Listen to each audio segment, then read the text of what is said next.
Ayan guys, so continuation po tayo. Paano ko po na-overcome yung dilim o yung kawalan ng kuryente kapag maulan at bagyo. So dahil yung ating solar is merong limitation, so kapag 12.0, wag nyo nang gamitin ang inyong battery, lalo na kung gel type or lead acid, para wag po mauwi sa maagang pagkasira.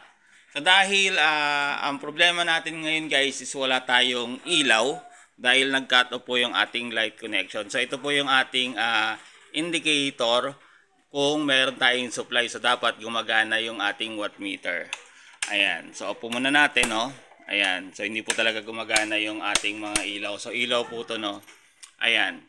So ngayon naman guys, ipapakita ko po sa inyo yung ating design, yung ating system na papaganahin po natin to na hindi siya connected dito.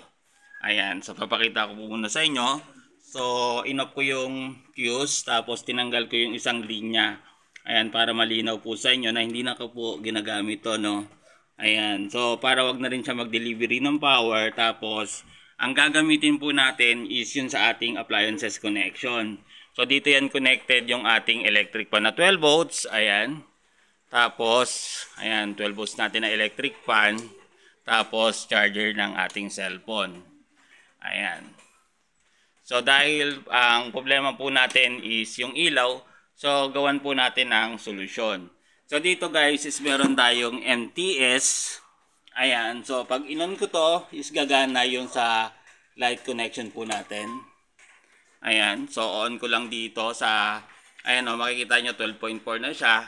Kasi doon yan kumuha sa ating pang appliances connection. So i-on ko lang po dito, no. Ayan, isi-zero ko lang po itong point na to. Ayan. Wait lang guys. Ayan, si-zero ko lang yan, no. Ayan. Kapag na-zero yan, magsusupply yan. Ayan. So may indicator light na dito sa ating LVD. So meron na yan din sa ating wattmeter. At gagana na yan sa ating mga ilaw. So doon ko po na-overcome. So kahit hindi po tayo connected, hindi natin to ginagamit, no, yung ating pang light connection para mag-charge siya is pwede, no, at meron tayong electric fan. Ayan, so kung gusto naman nating i-off yung ating pang electric fan para pure ilaw lang tayo kasi kailangan nating magtipid, so off lang po natin yan dito sa breaker. So mag-off po yung ating electric fan, pero yung ating mga ilaw guys is hindi. So ganyan ko po siya dinesign. Ayan. So kita nyo po, nag-off po yung wattmeter dito. Hindi po gumagana yung ating electric fan at yung ating cellphone. Ang gumagana lang guys is yung ating ilaw. Ayan. So para ma-overcome po natin yung dilim. Ayan, no. Ayan. Ayan. So ganyan ko na overcome yung aking problema regarding sa kuryente.